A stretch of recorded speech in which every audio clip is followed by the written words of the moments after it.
What's up, everybody? Welcome back to Fantasy League Fantastico for the Week 4 of the NFL. I'm Bud, and I want to introduce you my partner, Bud. How you doing, Bud? Hey, Bud. Good to see you again. Good to see you. Yeah. We're here to talk about Fantasy League Fantastico, the week that was, the week that is, and the week that shall be, Bud. That's correct. It was some kind of week, wasn't it? Wow, Bud. We had basically Hot stuff. everything we talked about here that we anticipated happening went the other way. Yeah, it was. Our power rankings blew up. Our bottom half even blew up a bit, which was a shocker to, I think, most of the league. Yes. The bottom surged up to the top, while the top can't seem to decide if they want to stay there or not. But the question I think we're going to answer here tonight is that a mirage? Are these teams now, something to watch? Or was this just a one-hit wonder for some of these folks? We're going to dissect that here tonight. It could very well be the case. It could be the case. But another thing I want to point out is that these teams that had a chance to make a statement were unable to, except for one, and we'll get to that. Wow, again, we're going to go through a similar format as last time, keeping it much shorter-winded this time. I think we kept some folks up at night on their laptops. Right here. But, again, like we started last week, we'll go through the In the News, move into our power rankings, talk about the week that was and the week to be, and then we'll get you out of here. Yeah, that's it. Okay. Done. Let's start with In the News. Again, the message board, I think we all had a shocker there Sunday late afternoon. The fire-spitting Jimmys announcing their resignation. This was in the midst of a severe pounding they were taking. Yeah. I don't think they were going to score 100 points at that point.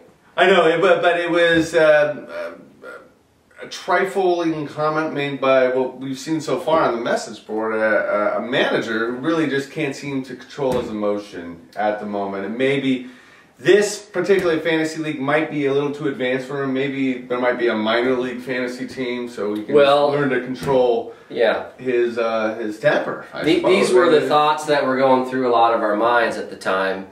But what came out a couple days later, it was all a hoax. Oh, it was a hoax. And the fire-spitting Jimmys are alive and well. As you can see, they've done some waiver work. And again, it was just a ploy to stir up emotions in the league, to get people jacked up, and another chance to tell us all to go fuck ourselves. And just to say that it was just a hoax, I actually happened to receive a forwarded text message that one of the managers here got. Oh, is that right? It said, Roundtables points to, Roundtables points to cover. Your team sucks.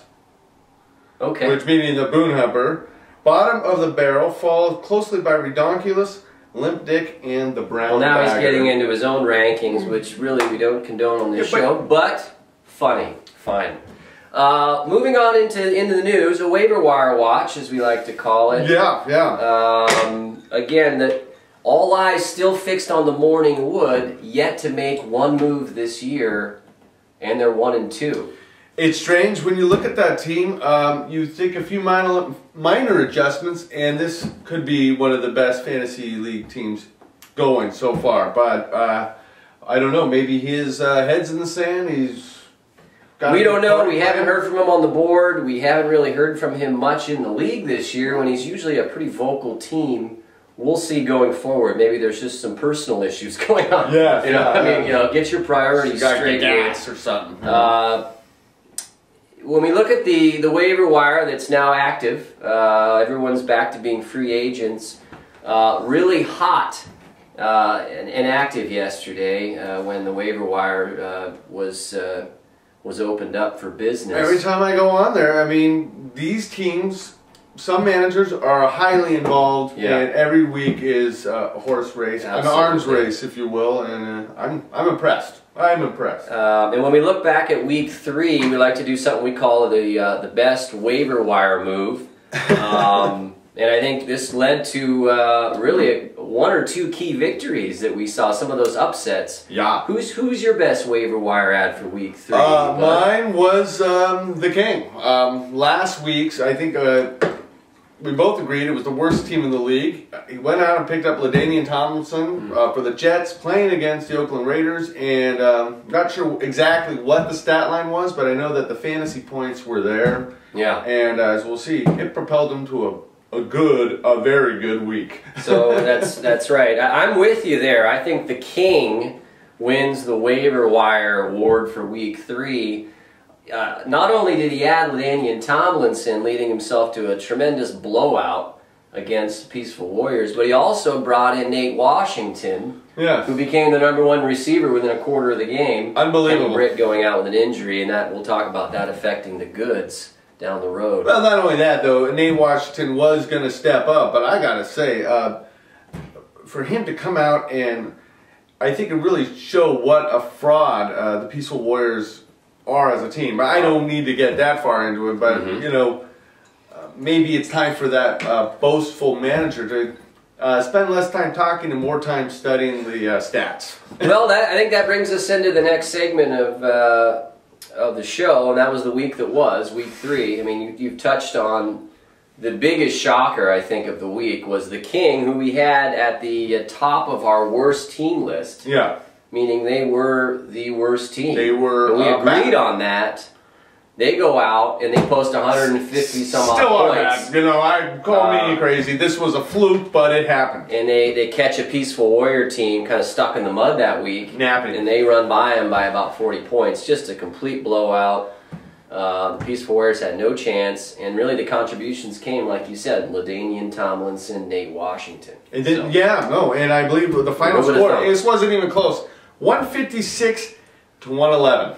Unbelievable. I think that must you have think been the Warriors would have got blowout. into the 40s and made it interesting, but they just didn't make the right moves, and they just had a little bit of trouble with some of their players. Was that the Toyota? Oh no, the Toyota Tundra blowout. No, again, there was another. There was more than one upset. Hot darn! I believe I think it was our game of the week was Mason Keat Colby versus Dr. Dick. Wasn't that what we chose? No, I think we agreed on the fire spitting jimmies and the rollers, but we were back and forth. They were real close, tight games. Good, yes, yeah. Turned out to not be so tight, as the jimmies got themselves destroyed by the Roilers. John, if we ever need to predict the future, don't ask me because I just don't know. You know, am I going to die tomorrow? Too. I hope not. But again, fire spitting jimmies get blown out.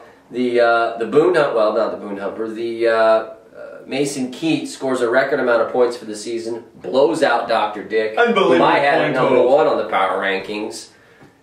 Where do they stand What now? do you say about Mason Keat? It was the opening salvo in the first quarter of the fantasy league.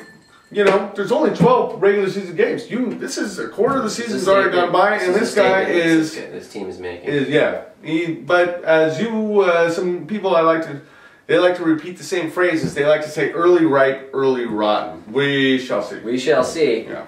The Mofos and the Goods, a tremendous battle. Huge. A tremendous battle, a 4-point swing there. The Mofos pull on another grinder. Yeah, and what do we say to the Mofos? They've won 3 games by...